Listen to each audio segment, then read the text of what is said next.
So we're going to do a journey to the heart, and the physical heart, not just the spiritual heart, and just kind of using the basic format and methodology, you know, that we can apply to embodying an organ. So we're embodying, which is a supportive connection.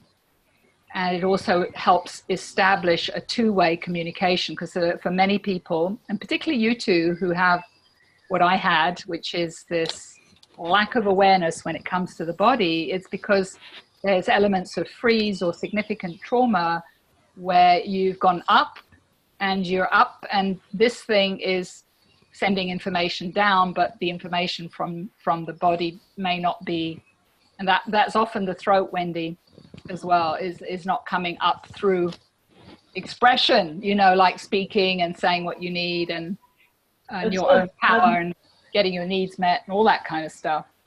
It's probably an ongoing thing for me, but I feel it's got better. Good. With the work of my head and my throat, you know. Good, yeah. So we're continuing that, and you know, we could pick any part of the body and it would be just as valuable, because, you know, the heart is the master organ. Yeah. And it's the master organ as far as, you know, if that stops, the whole thing, you know, goes to custard. And, you know, it's the thing that pumps the nutrients around and pumps the toxins through and out through the blood. So it's all about circulation and communication, and it's all about love, you know. So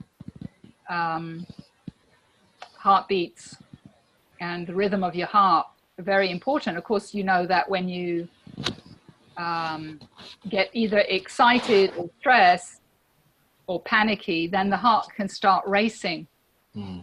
So, you know, what we do when we're in a sort of panic type attack situation is, the best thing to do is to breathe really slow. So we'll do a few of those, and also potentially to hum.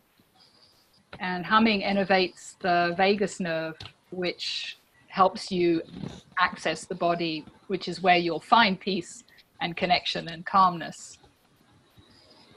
But because of the trauma that's in there, you know, sometimes the system goes into overwhelm so quickly that we disconnect and we don't even notice that we've disconnected. That's our natural state of being.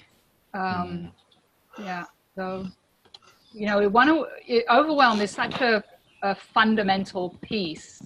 Like even when you're doing a meditation and you drop in and you drop in and you drop in, or something pops in, you're out, or you pop up, or you pop to the head, and it's like you hit this like a bar, where above the bar you're okay, you're under control, you know everything, you know, you can handle it, you're happy to look, you're happy to grow, and then you just touch that bar, which is, you know, the layer between what you know and what's unconscious in you, and the nervous system can trigger you. It can trigger you into a panic attack, or it can trigger you just into a disconnect. You know, there are different flavors to how you get triggered, but the fundamental thing is you disconnect. And so what we're learning to do is really start to touch that bar, but with sovereignty, so that we can, you know, drop deeper and deeper toward the causal layer of the trauma. And the ultimate causal layer is, of course, stillness. When we leave stillness, that's when we have trouble. So we're endeavoring to return to stillness, which is where our true self is birthed. So on that, as a precursor, I invite you to take a few breaths, find comfort in your body.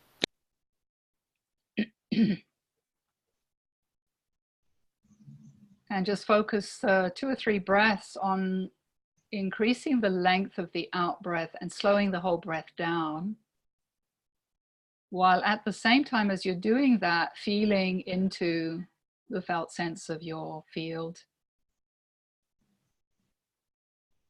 Feeling how the in-breath expands the body. And when you do your next out breath, just feeling a slight contraction at the belly level, as if that contraction is kind of going slightly in and slightly up, like it's a pump pushing out that breath. And just doing that really slowly, 2 or 3 breaths.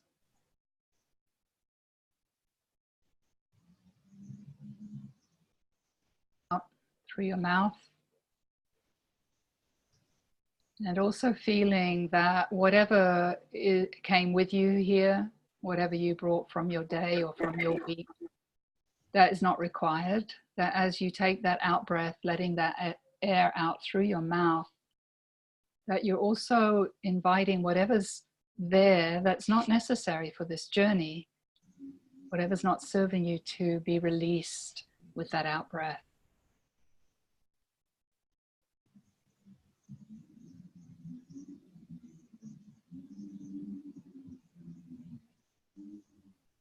Just giving attention to anchoring in to all that's within your felt sense.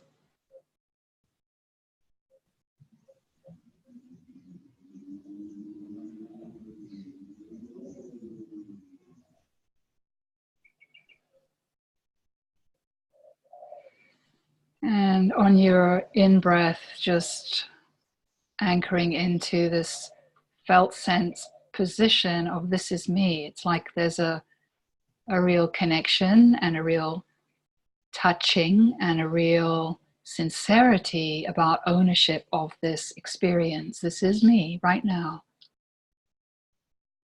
And just really this way of allowing, accepting, acknowledging what is here and owning it. This is me.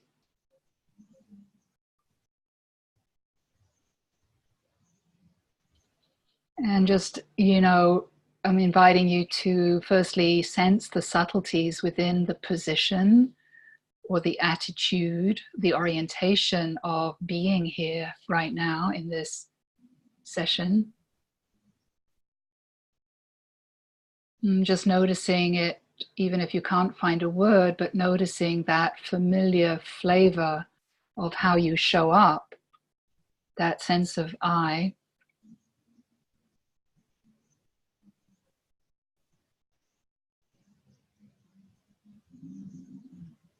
Just for the sake of discerning the flavor of that I that comes with you right now. That oh so familiar, usually unnoticed vibe.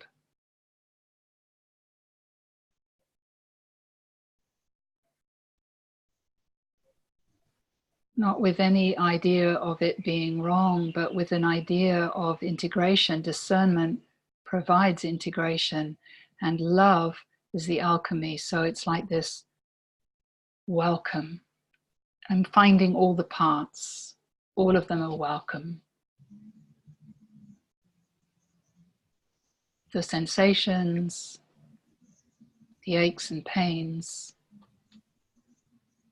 the characters that are looking, the controller, the knower, everybody, whoever's here, they all have chosen to come. They all have a purpose. They all have a teaching.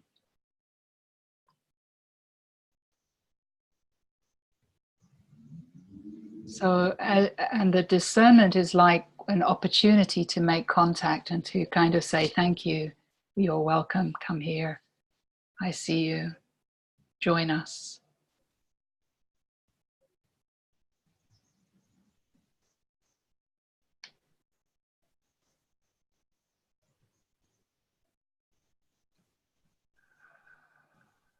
So all of this beginnings here is really to enable a sacred connection to your soul, a sovereignty, a place where we can learn and grow, where we can really commit to the life that we're in, commit to ourselves. There's this sort of flavor of, I'm here for me.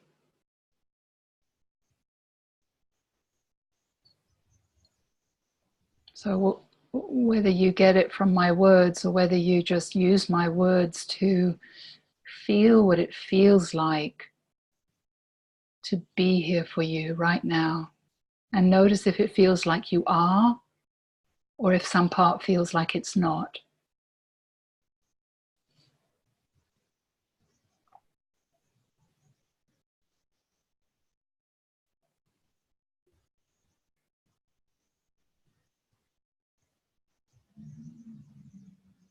And once you feel some stability and some anchoring in your field, then just wanting you to notice what's active, which is what we've been doing.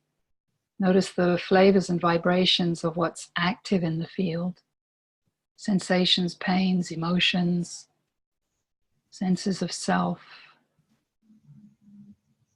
And now, without leaving that, without moving from that, at the same time, if it's available to you, just inviting you to notice what is inactive or what is absolutely silent. And touch that silence directly, that absence of activity. Notice where it is in relation to your body.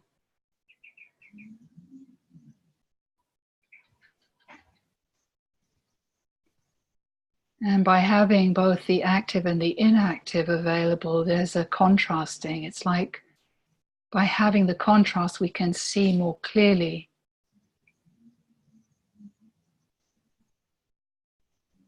Is that the absence of activity illuminates more strongly the activity.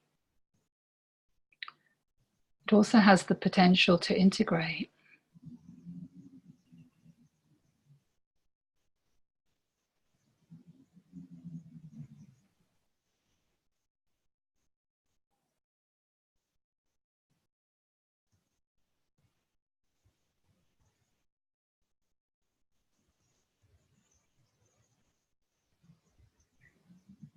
Just completely allowing everything to be just as it is.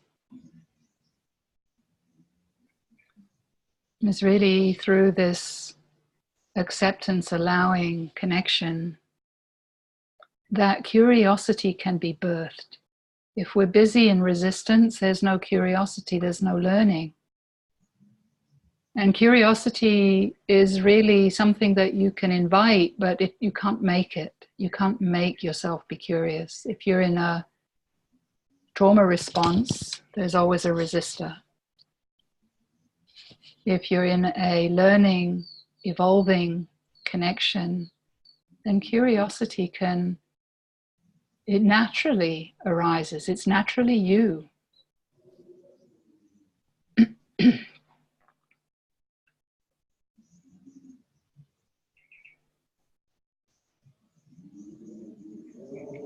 Can I completely rest and stop holding it together? Can I just relax? In deeper and deeper to your body, making this courageous choice to be here right now.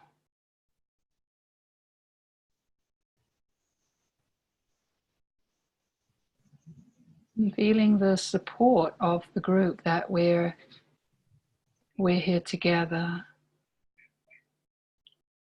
That this alignment of togetherness, that this choice to journey together really does bring a strong resonance and extra support to our journey of discovery.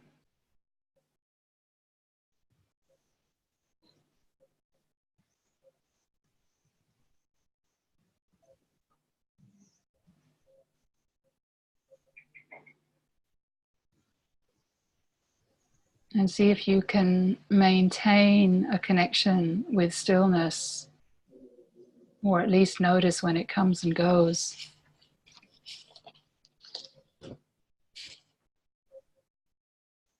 So I want to invite you to place your left hand on your physical heart.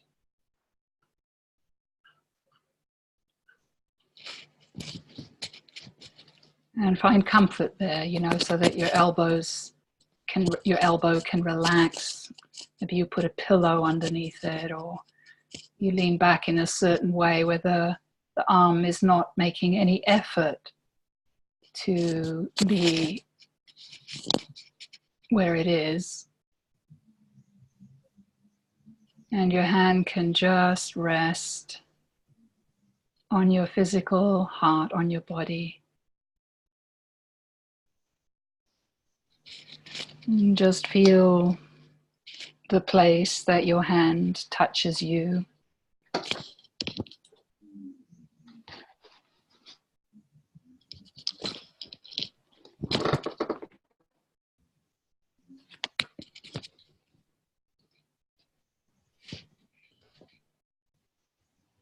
And breathe with the hand on the heart space. Feel the whole body, the whole body, the whole body. And included in that sovereign connection of the whole, there's some attention, there's an experience that is there where the hand and the heart meet, but not needing to exclude any other part of you. It's like you're expanded and inclusive, and it's also like you're a little bit focused on that particular area. So your awareness can stretch and it can focus. And it's doing that concurrently. Or it can, I don't know if it is, but that it can do that concurrently. So just rest, because this is the canvas. This is the sacred connection to the soul. And the heart, of course, is part of the whole body. So anchoring into the whole is important, because we can notice what's happening wherever it happens.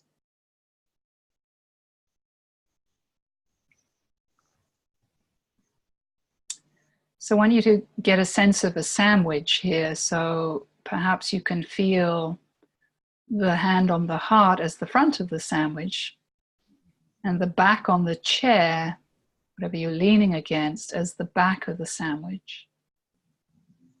That there's an energetic from the touching of the chair to the back body behind the heart.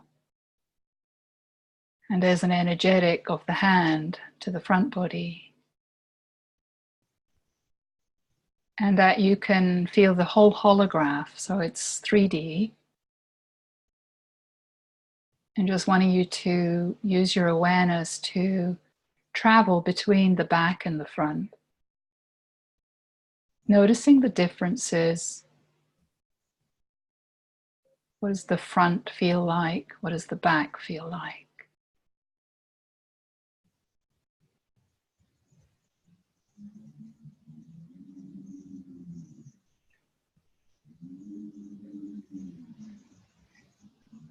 And then when you have traveled back and forth and you're stably available to the whole body and the whole sandwich, just orient your awareness to the middle of the sandwich, the contents of the sandwich being your heart.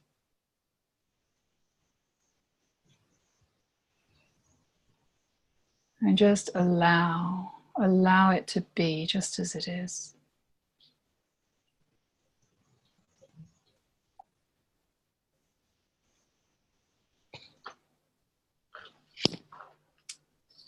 Cecilia, you can just put your hand on your heart. We're in the middle of the process already.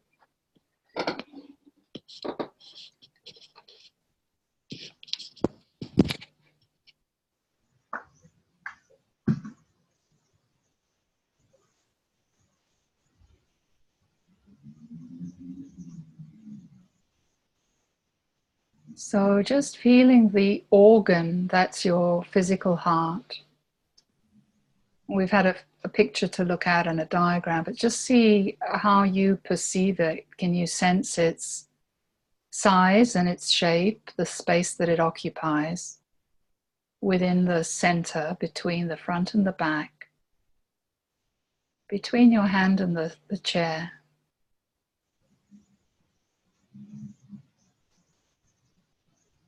See if you can sense the felt sense of the outer edge of your heart, however that feels to you. Just your intention is enough.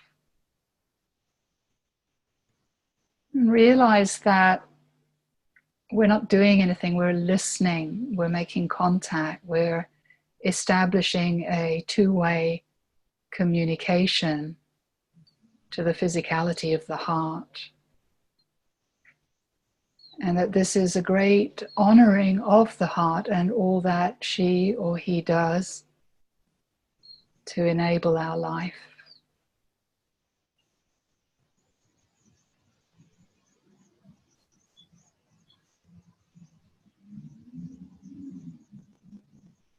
And see as you deepen in to the very center of the heart, you're noticing it has two chambers.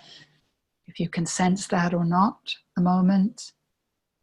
Just allow whatever you have.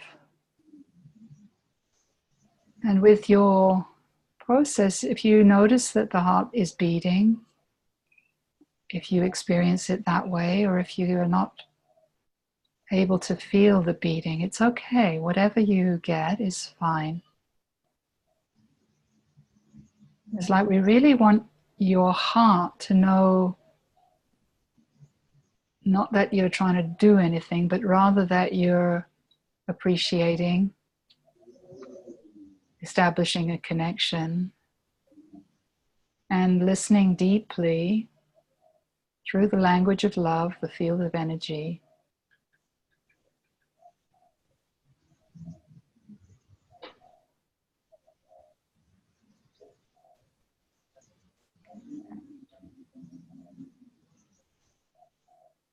And feeling the heart's physicality of the heart within the context of the whole body.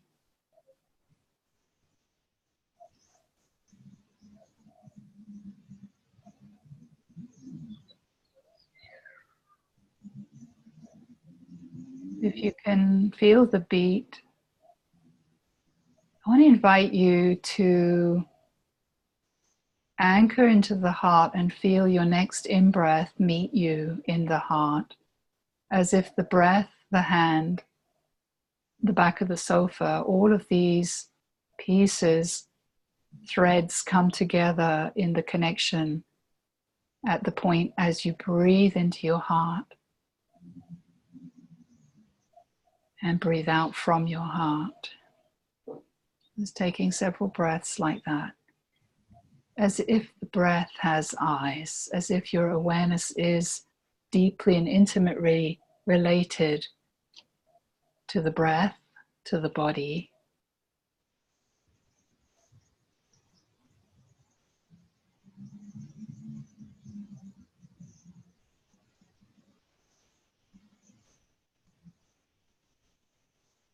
Noticing whatever else is happening, wherever else it's happening, like maybe you're perceiving something on your head. Maybe something else is showing up. That's another way of this communication. Everything is related. So it's not that I want you to leave your heart to go look at anything else, but just to be aware of all that's here.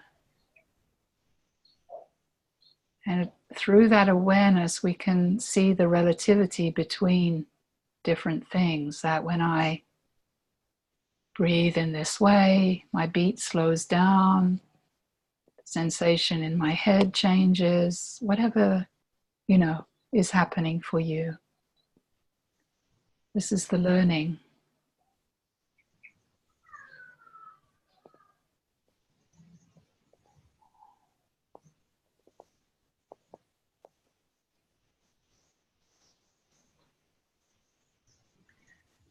My invitation is to really kind of seep in and embed yourself into the physicality of your heart, anchoring into there, so that like this is you and this is where you belong. You're becoming the physicality of your heart.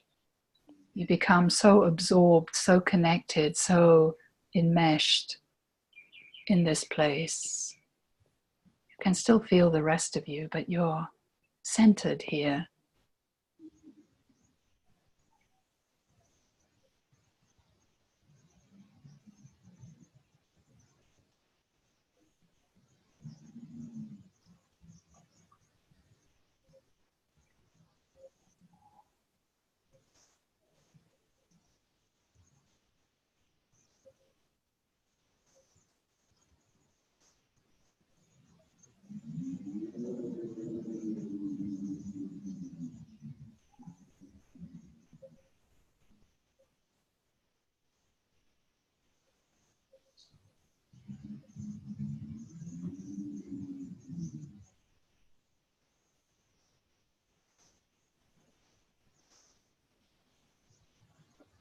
So at some point that it feels right for you, that your anchoring is strong, your stability is strong, without movement from that connection, just noticing where you're perceiving from, noticing the sense of I, the observer. Where is the location of the observer of the heart? Where is she or he in relation to your body?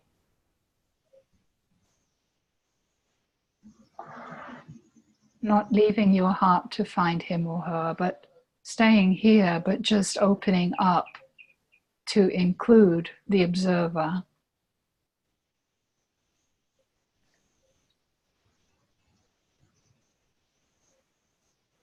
So you don't abandon your heart for the observer, but you include the observer as part of the process. There's a relational dynamic between your heart physicality and the observer, and bringing attention to the felt sense of the observer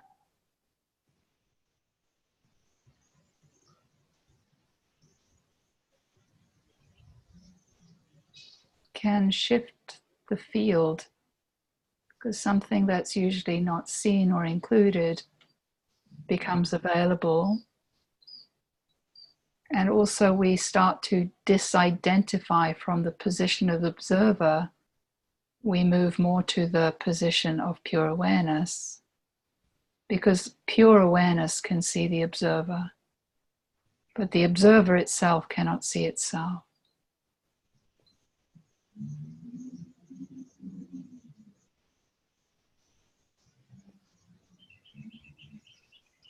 So if your observer is somewhere around your eyes, in your head somewhere, without disconnecting from your heart, just feel the quality and the properties of the experience of the one looking. Notice what happens to your heart as you give attention to the observer, feeling the size, the shape, and the space that she or he occupies.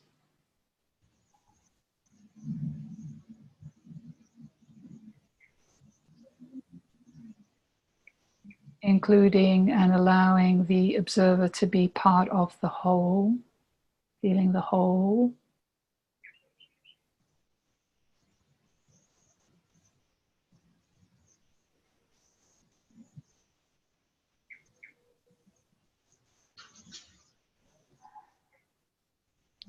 And feeling a deep breath and a relaxation with the breath as the breath enervates the body. Inviting movement and connection.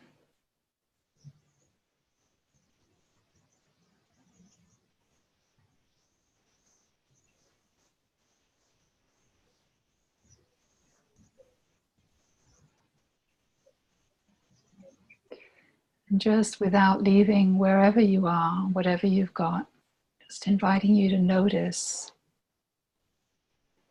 the deepest absence, the absolute stillness, the void which is empty of all activity,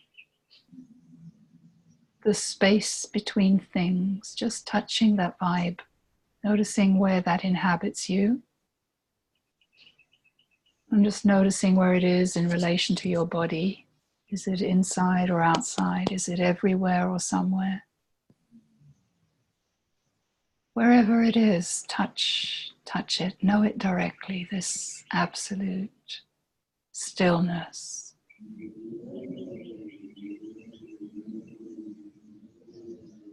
In contrast to the experience of your physical heart, and in contrast to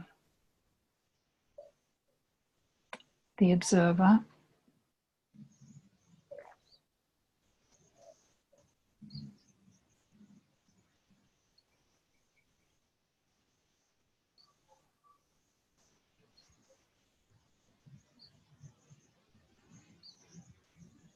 So I just want to invite you to anchor into all that we've touched upon, and just ensure that you're also inhabiting the back of your body.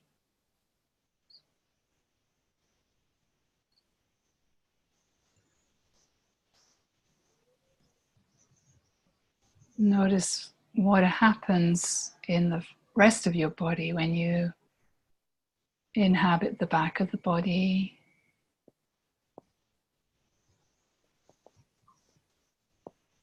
Back of the head, back of the neck, behind the shoulders, behind the heart, torso, the whole back body. That back membrane where your edge is, where the skin is.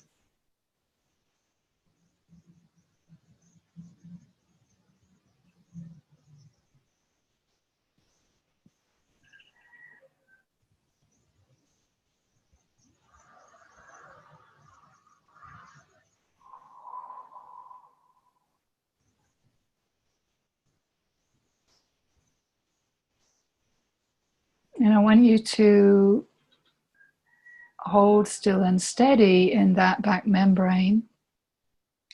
When it feels right for you, you're inhabiting the whole body, front to back, but you're positioned, anchored, your awareness in the back.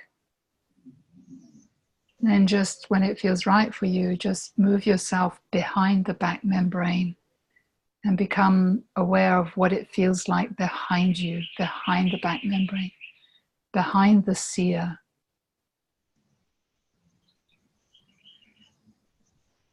That might be 0.5 centimeter behind, it might be 10 centimeters or 1 meter behind, wherever that is. You can explore that area behind you as if it's like layers, and the layers are changing. And I want you to keep going back through those layers until you touch the stillness that's there.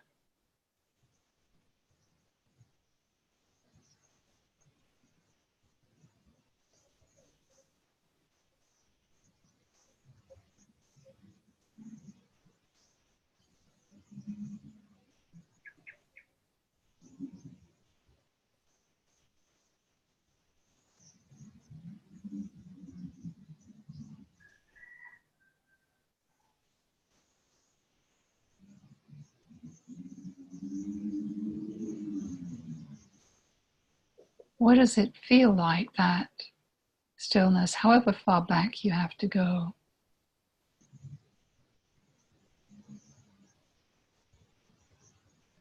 Where does that stillness touch the edge of your field? Notice the point where it meets you, where the inactive of stillness meets something, a denseness, something, a property in the field, something manifest, something that feels like matter.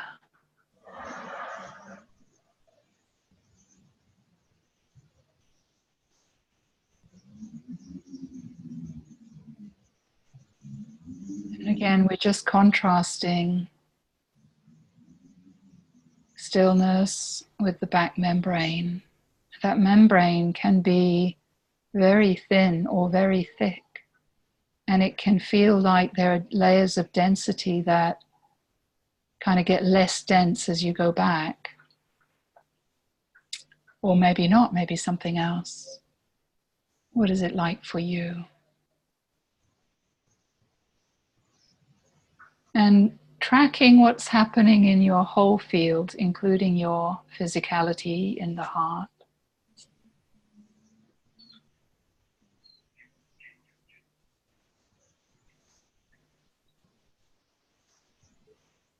We are looking for, without looking, the origin point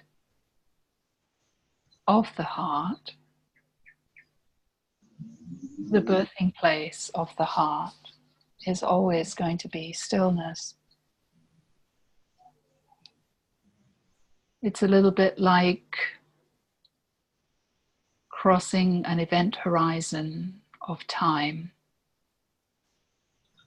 to a place which is eternal and unchanging and fundamental,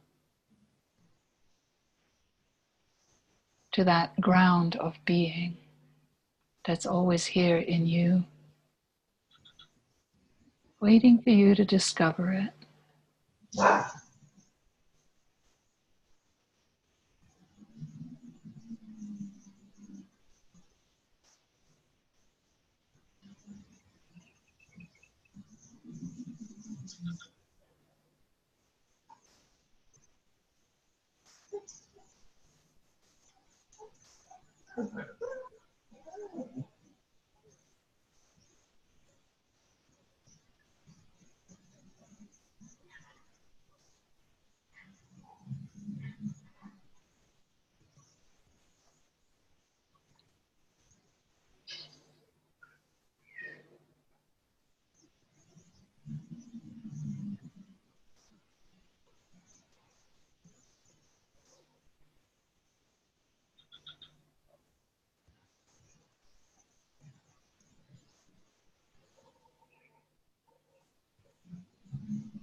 What was here before you?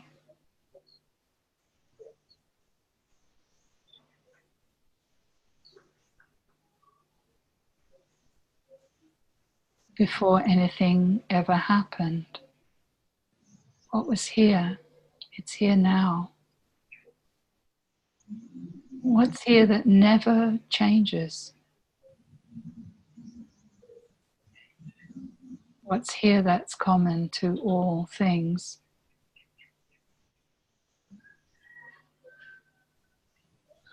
What is the root of all things?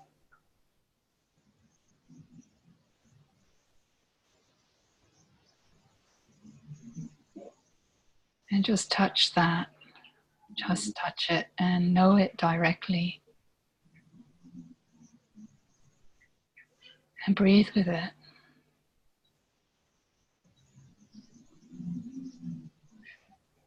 And see where it is in relation to the physical sensations that are up in your body, that are up to be seen. As if that stillness has eyes, become the stillness.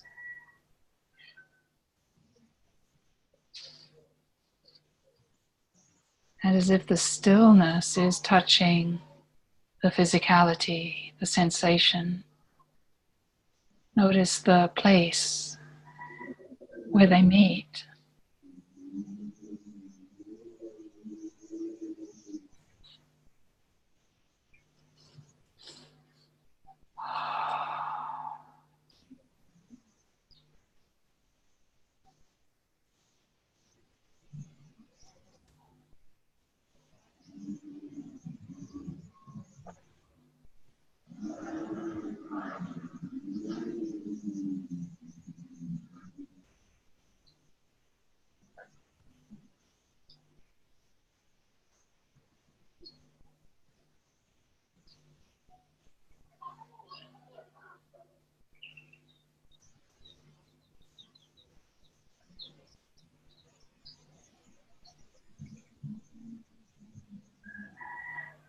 So feeling this whole holographic 3D bubble of you,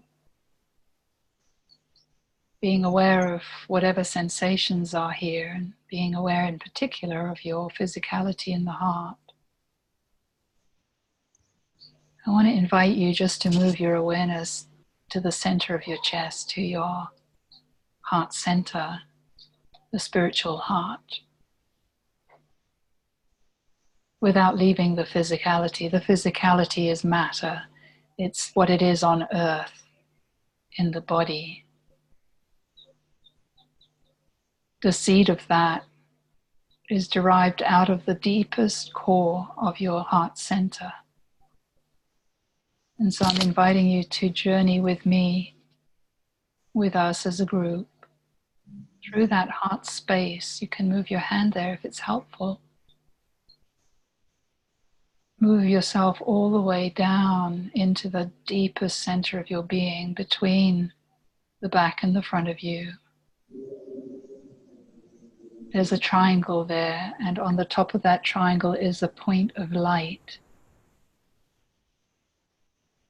I want you to touch that point of light. That's you.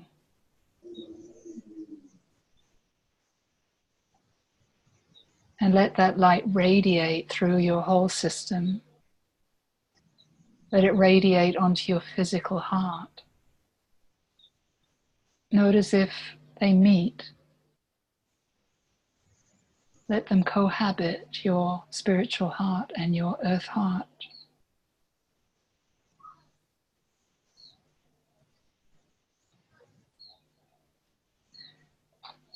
Whatever you're doing, different experiences can happen here. Different sensations. You may have something in your throat, in your head, your neck, your big toe, can be anywhere. Just feeling the whole body centered in your spiritual heart and touching the light of your soul.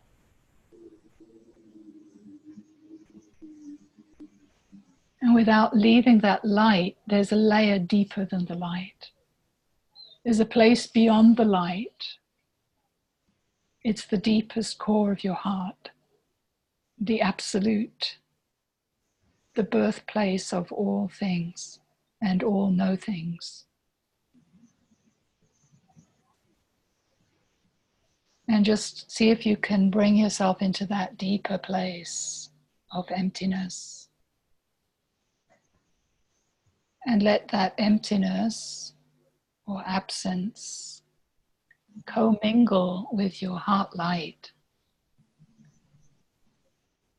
That is actually the battery of your light, the divinity. And your light is your divine child. And your physicality is all the memories, all the unforgiven, and all the remembering that is waiting for you. They're all here together right now.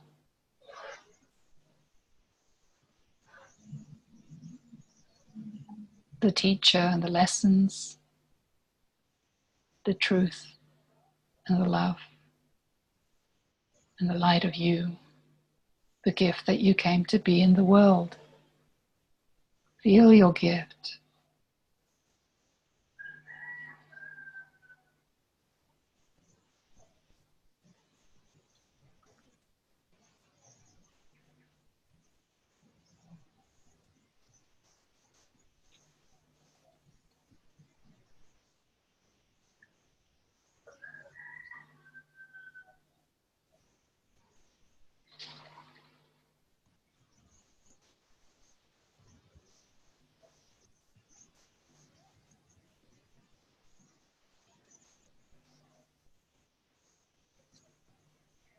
I want to invite you to be exactly where you are with all that's going on, your gift, your lessons, the whole shebang, and just become aware of the room that you're in,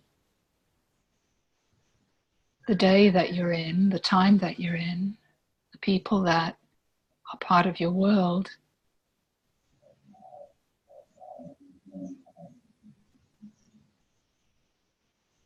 Like a bigger constellation.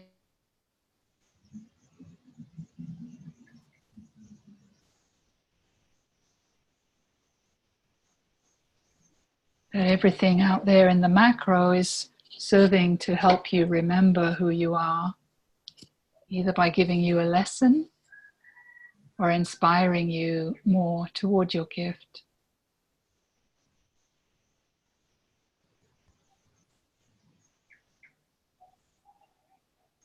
I want you to see if you can maintain your connection to your light, the light of your soul, and the depth of your soul, the divinity. And with the voice of that is the voice of God, the voice of your soul. Say to your physical heart, thank you.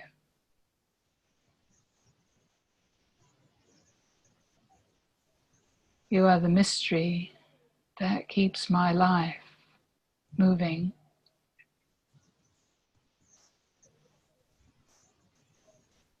And I'm listening to you and whatever you want to teach me.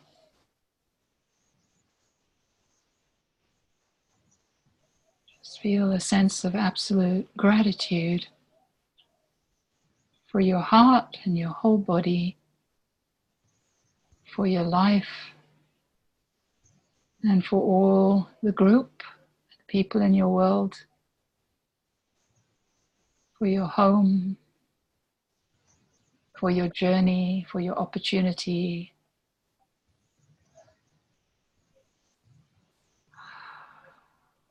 Just anchor yourself in you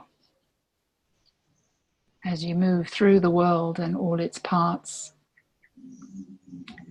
When it feels right for you, without leaving this place, invite you to open your eyes and let the world come into you.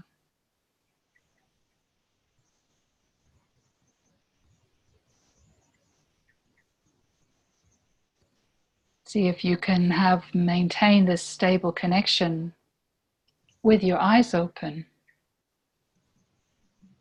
Don't let what's out there suck you out of yourself. Let what's out there be part of you. This is you in the world.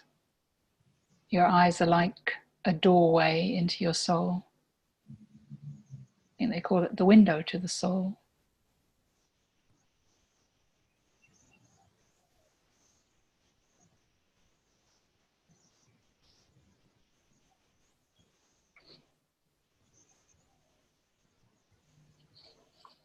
So I want to create a little space here for anyone that wants to share what they discovered on their journey,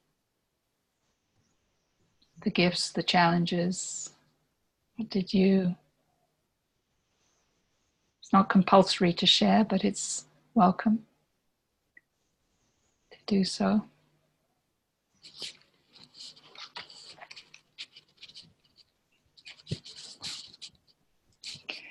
And see if you can share from here without leaving, just like we've done in the dyad work.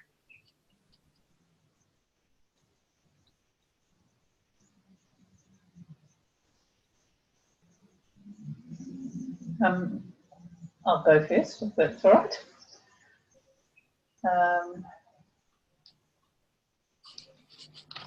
Yeah, it felt like a very long and deep journey.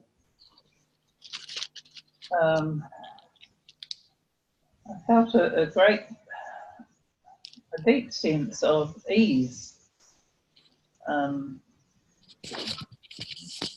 my hand, when it was on my physical heart, it didn't feel like it was outside. It felt like it was sort of all melded in. And towards the end, there's been a big a shift in my neck, actually. It feels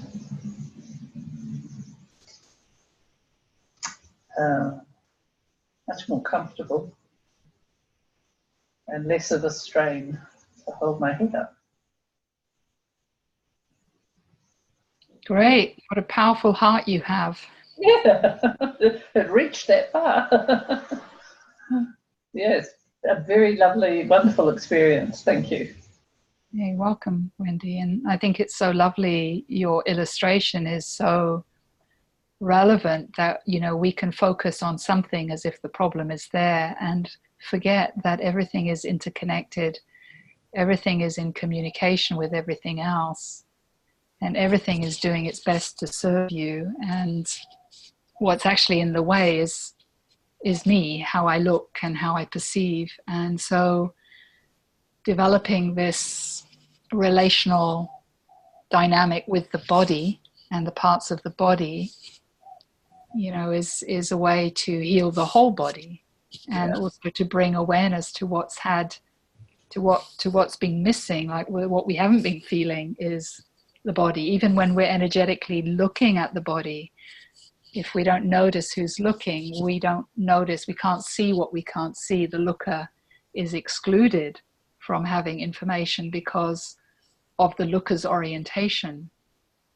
So I don't know how it was interested how it is for you when you really anchored in yourself and then you notice who's looking and what illuminates. Where is that one? And what changes when you find him or her? Yeah, very subtle things sometimes, but very, very valuable to have this discernment of the masculine and feminine to stillness as we journey. Isn't it interesting too that normally other times if I've put my hand on my heart, which has usually been the heart space, I've found that very distracting. But this time, starting on the physical heart, it felt very included rather than a distraction. Yeah. Mm-hmm. So yeah, when you normally put it on your spiritual heart and there's a distraction, you know, that's because the mind is doing something. So it's not like, oh, there's a distraction, it's a problem, I'm doing it wrong, I should do something where there isn't a distraction. It's not that. It's the curiosity to allow the distraction and to notice where and who, particularly who is being distracted, who is not okay, you know, what is going on, what's really happening. You know, the distraction is the doorway.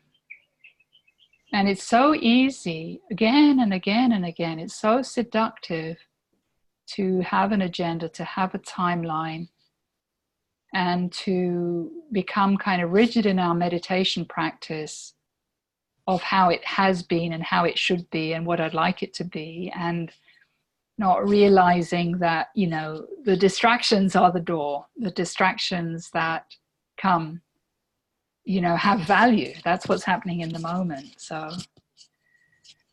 yeah, and nice to do something different than the spiritual heart and do the physical heart and feel what the difference is working with the body versus the sort of more of the energetic, with the physicality.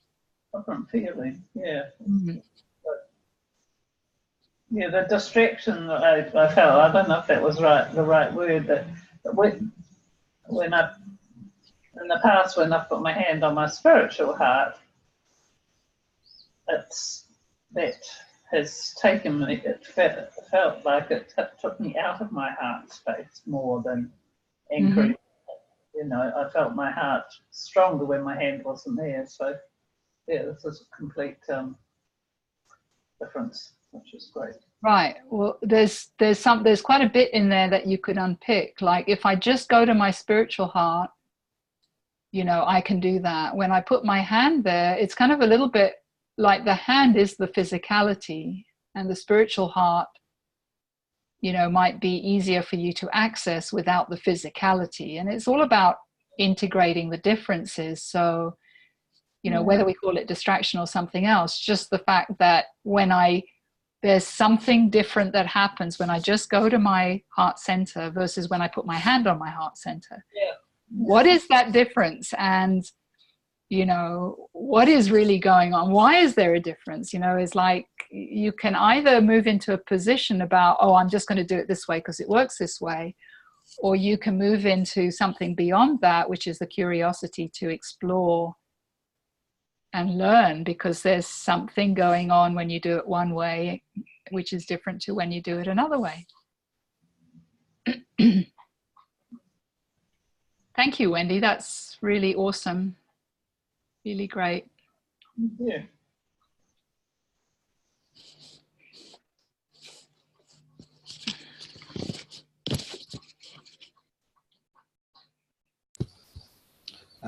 I'll go. It was really interesting to me starting with the physical heart, because I get kind of queasy whenever I think about heart or blood, or I have always had this sort of queasiness about my own body. And I felt a lot of resistance to putting my hand over my heart and to feeling into it, and just not wanting to feel a pulse. Sometimes when I'm actually aware of my pulse, again, I feel sick, and I feel, yeah, it's always had that effect on me. Mm-hmm. But as I stuck with that, it didn't feel so bad, and it actually started to feel quite good. But what changed was when I went into my back and beyond, and sat with more of the silence and the emptiness. But I could feel these pushes and pulls between. And I'm pretty sure that was something that was wanting to observe, wanting to manage, wanting to keep safe. Mm-hmm. So yeah, I was very aware of how, for me, the body is a big symbol of what is safe, what is unsafe, and Yes. what I can and what I can't do. And it's much easier for me to contact the spiritual heart than my physical heart, and I'm much happier doing that, and I'd rather sort of fly off than ground down. Yeah. Yeah, there's in New Age speak, it's called spiritual bypass. Mm. And, you know, egos are always looking for something soothing and avoiding pain. You know, it's just kind of how we're wired. Mm. And so, you know, there's such a lot of evidence in what you share that there's trauma inside your body. And that the I that I've become, which is avoidant to it, Mm. is looking for pleasure everywhere except in, and it doesn't believe it's in my body. Mm. So, and it's relational. So this is to do very much with the relationship with the feminine, the outer feminine as well as the inner feminine. Mm-hmm. And so, you know, I think the support of the group is valuable for, you know, that kind of dynamic, because if you're doing it on your own, you might just kind of like give up there because it doesn't feel good. But very, very beautiful that you saw, you know, when we use the resource of that back body, which is where the self, the small self or the identity, the looker usually is living, and that one gets included. You see, when that one's excluded, it's actually creating, you know, if it's afraid of your body, it's creating the body to be not what it likes. Yeah. It's creating it to be dangerous to be in the body. Mm. And if you're not in your body, it's also creating a danger outside you, which is limiting what you can do. So if you're not owning your own fears and, you know, body stuff, then it's manifesting out as another way of trying to show you, because the world is really an illusory projection of what, you know, what your holograph is. So, you know, when you meet stillness, it's like you're anchoring in something that has clear vision. And so instead of looking through what you normally look through and getting what you normally get, when you go into stillness, you can see the observer more clearly, and you can see the result of the observation.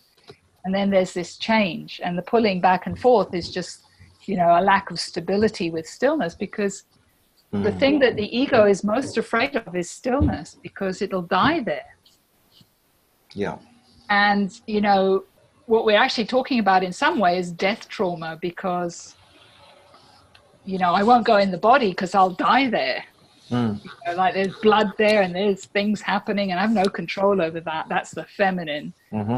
You know, and I like to control my world, and I like to have things in order so I feel safe. So we try to create the safety outside.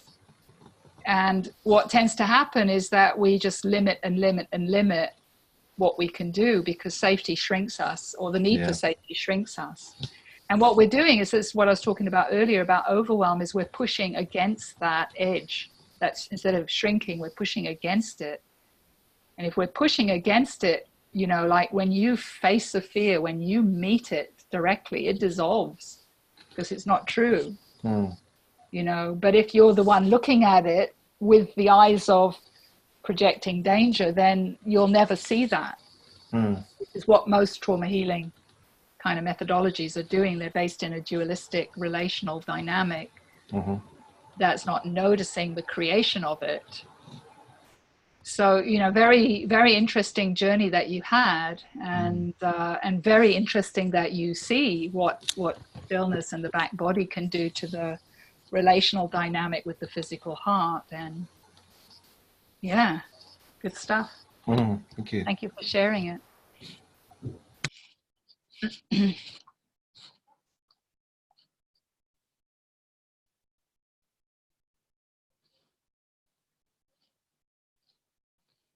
We can't hear you, Cecilia. Oh, Can't hear me? I can now. So first of all, I'm sorry. I took the whole wrong time. So I was actually sleeping. The time, you know, we changed the time every fall, and so I was 100% sure that it was 7 hours You were 7 hours ahead of me, Leonora, but I guess now it's 6. So that's why I was late. I'm sorry for that. So I guess I came just like right in the middle of the meditation. But I was able to connect quite fast. And wow, yeah, I could really feel my physical heart, how it's beating, how, you know, I could really see it and feel it in my hands and in my back body. Yeah, and there was a huge amount of light, and when, you know, when I could see the looker in the back of my eyeballs. Mm-hmm. And yeah, and then I went back to my back body, and that felt amazing. I some point there had some sorrow coming up.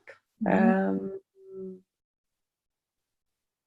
Yeah, and then Was that sorrow like a sadness, or just that I'm overwhelmed by the beauty of what I just touched? I guess it was a bit of a sadness, but then I went back a bit, and then it was really beautiful.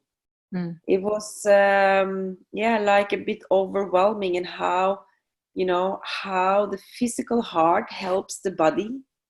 And I, you know, in the end it was so warm that my hands were just cooking. It was just like, it was so, and I was thinking, wow, so much healing is happening. And in the end, I had, after, you know, the triangle of the light, and I was having some bit of resistance, actually. Like, all of a sudden, my mind started to shatter. Oh, what are you doing? You know, you think you feel something, but you don't. And, you know, it was just like, I was just like, wow, where is this coming from? You know, this shattering of the mind. What are you doing? You know? So I guess it was a bit of resistance, but I was so warm, and I still am. Like, I was sweating. Yeah. Yeah. Lovely. Thank you for sharing. Yeah. The, you know, with the light, it's about embodying the light. And so when you're on this integration path and you keep embodying the light, the effect of that is it illuminates the shadow. So there's a relational, think of the yin yang symbol, you know, there's a relational dynamic in a dualistic experience of light and shadow. And so many people are chasing the light. You know, they have to have another workshop, another ceremony, some cacao, another man, another woman. They have, the light is outside, and I don't have it, and I've got to find it. And I get it by, it's an addiction. And I get it by, you know, a dualistic relationship with someone or something. Yeah. So what we're doing is, if you embody the light and your partner embodies the light, then you're both yourself. And, you know, you are creating out of divinity. So as we embody the light, you reach that bar that I'm talking about, which is the overwhelm bar. And so the little character that says, I'm not that, or who do you think you are, or whatever way she says it, gets activated. It's kind of like, I can't let that in. That defies my sense of self. My sense of self's hooked up to this limited view of myself. Yeah. Yeah. So, you know, those little edges are absolutely perfect. I mean, some people say, oh, I didn't have a good meditation. I had this chattery mind. But actually you did. You had a brilliant meditation, because, you know, the level of light that you embodied invoked the one that's on the bar, limiting it. And so, you know, the next step there is not to run away and to believe the story of the mind, but rather to turn the light, you know, to embody the light and shine the light up to the mind. It's like, include the mind. It's like, you know, I hear you, I see you, and not be reactive to it, but be available to it, so that it gives up and comes home into the light. And that's, you know, the way that we work. There's so many, you know, fundamentally what I teach or show or share is so simple, except to the mind. It's so simple. You know, like sometimes I feel it's like I'm a hoax. It's that simple. It's always just about noticing two and bringing them together, and that's it. And to become a unified whole. And it's fundamentally so simple, but it's taken me 30 years, so obviously it's not that simple, but it depends on how much. I think we all have the same amount of stuff in some way, because we're all part of the whole collective humanity.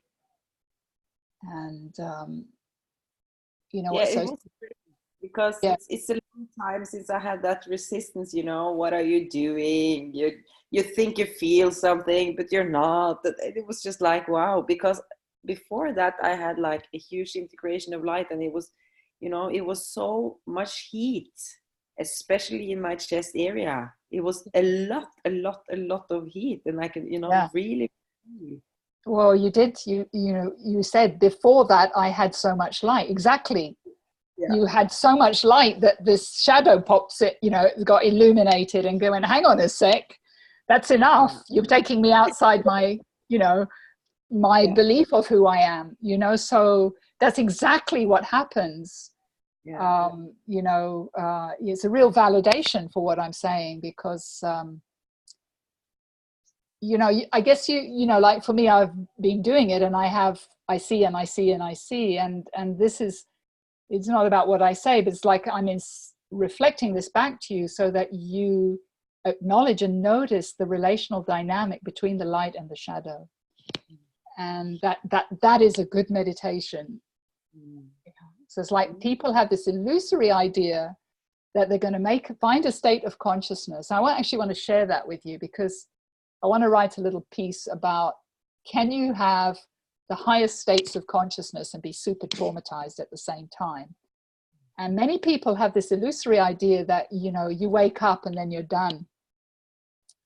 And that's always bothered me, because I thought maybe I'm the only person on the planet that has, a column of light going up and down my Sushumna channel, that's operating me, not all the time, but, these kinds of ecstatic experiences. And then like the next day I'd have 3 days of intense migraines, and trauma. And why? Because that's how I learned. The light, when I'd have those really powerful ecstatic states, and I would do the work to embody them, they would activate my trauma like big time. So, and for years I was doing this work, really honoring my own journey, but not able to share it, because everybody else seemed to be chasing cacao ceremonies and having a good time. And I used to think, well, maybe I'm doing it wrong. And a lot of the cacao ceremony people come and see me after they give up on the cacao ceremonies, but it's exactly how it works, is that you can be quite awake, and you can have really high states of consciousness, high connections to light and ecstasy and all of these things. And cultivating that is really, really good. But to have a journey that's only focused on the light and not balanced with focusing on the shadow is going to get you into trouble. Because one reflects the other. And just think of the yin yang symbol. It's a perfect symbol for finding balance. And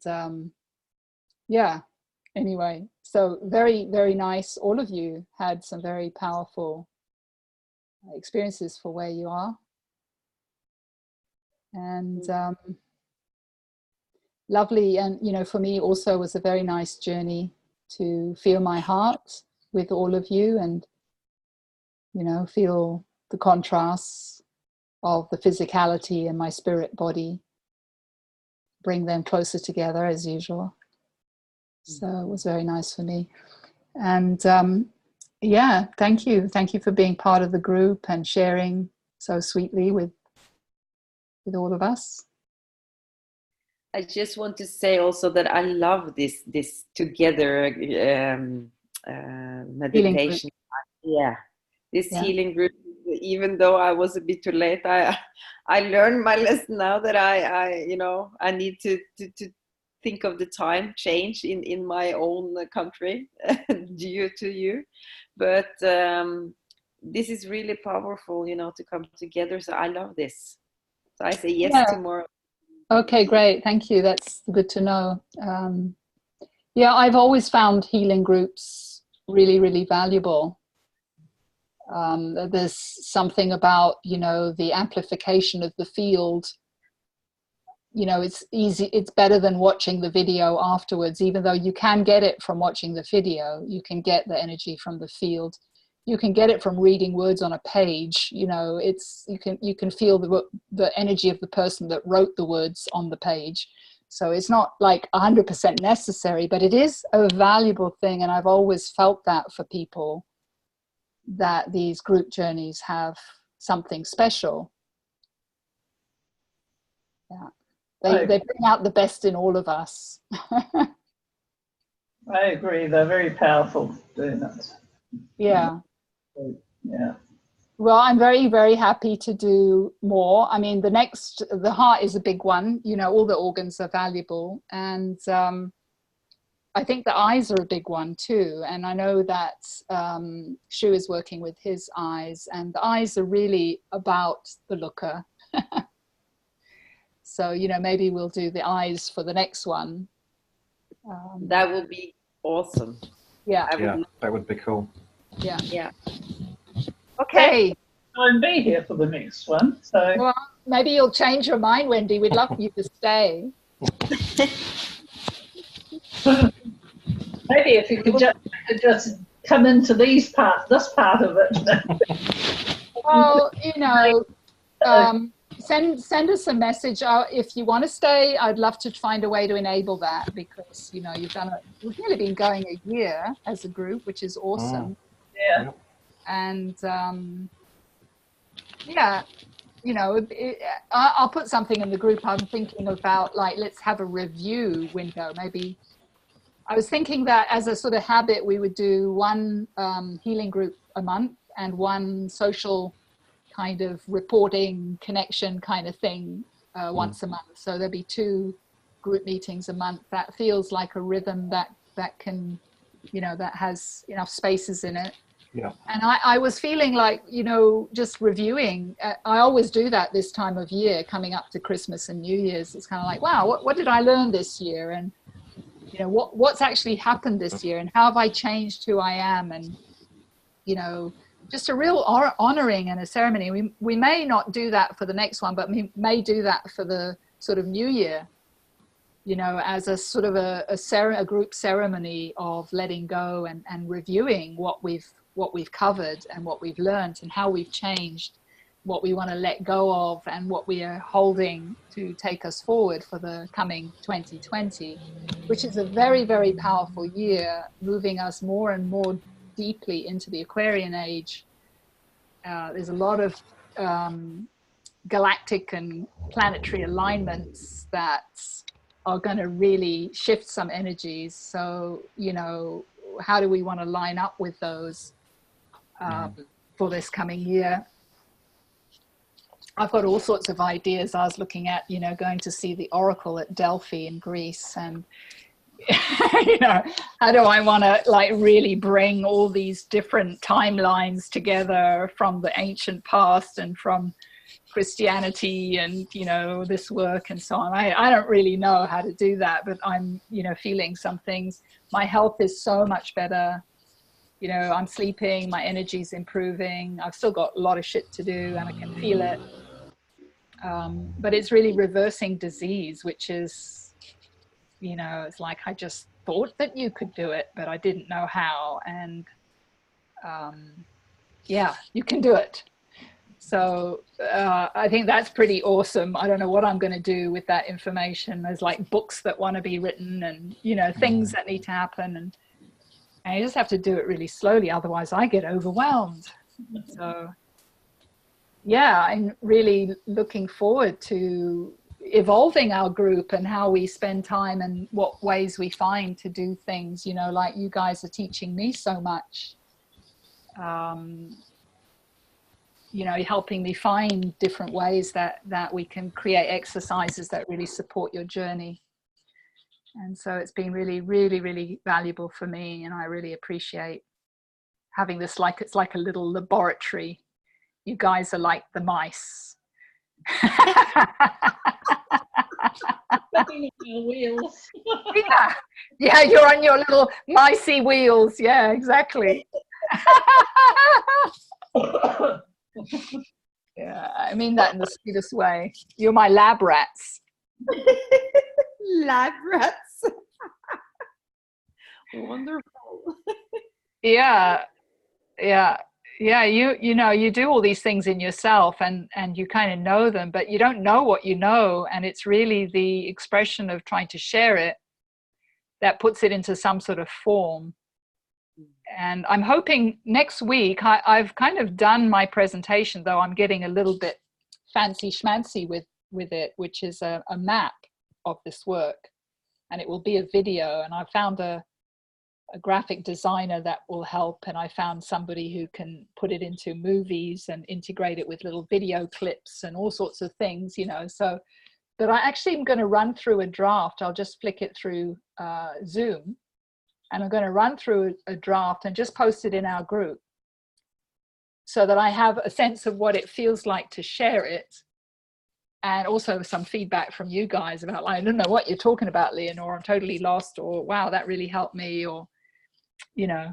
So that feels really good, you know, like actually to have, I could never find the words, like I could write, you know, pages and pages to try to describe the mystery, which is indescribable. But diagrams actually can take me there. And I think they're like sacred geometry. It's a language of mathematics that is more pure for expression of truth. Whereas once we get into words, you know, if you think about language, words that we use, they're all dualistic. Firstly, it's good and bad, right and wrong. You know, everything's dualistic, masculine, feminine. And then everything's a noun. And in truth, there are no nouns. You know, there's no Leonora. There's a Leonora-ing. You know, there's a process of Leonora. There's no table. There's a tabling. The table looks like it's not changing, but in truth, it's a dynamic expression out of the oneness. And it's in a process of decay, particularly if it's wood. If it's plastic, it's probably not in a process of decay.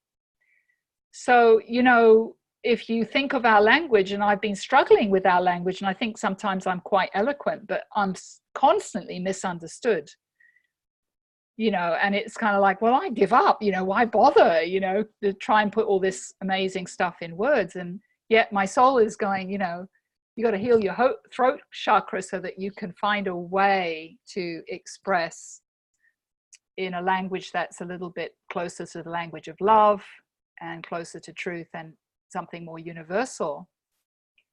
And so the sort of sacred geometry and cosmology is my language of choice. So we'll see how it translates when you guys have a look at it. You better stay for that part, Wendy, whatever you're doing. Yeah, well, it sounds very cool. Yeah, it is. It's like I'm reluctant to show it because it's not finished. It's a draft, but the you know, the diagrams are correct. It's just that I want to make them fancy, and I want movement. I want it like a swirling, spinning black hole. I don't just want a stagnant diagram of a black hole. I think it's actually seeing, you know, the movement creates a feeling, you know, seeing a planet, you know, planet U moving through a galaxy with everything orbiting around you, you know, your traumas in particular, you know, informing you. And this sort of language of magnetism, like your traumas are very magnetic. So you come out of the infinite in every single moment, and you get magnetized to the story and the traumatic material. But the biggest magnet of all magnets is emptiness. So the closer you can get to emptiness, the easier all that stuff will just disappear. And you can just be in the flow state, you know. So yeah, I'm very excited about it. You know, I don't know how well it translates, but we'll see. Thanks for listening. Thank you. Thank you. Thank you Enjoy all. Thank you all. Yes. Enjoy the rest of your weekend. Yeah, lovely weekend. Thank you. See you. Love you God bless. guys. Bye. Bye. Bye. Bye.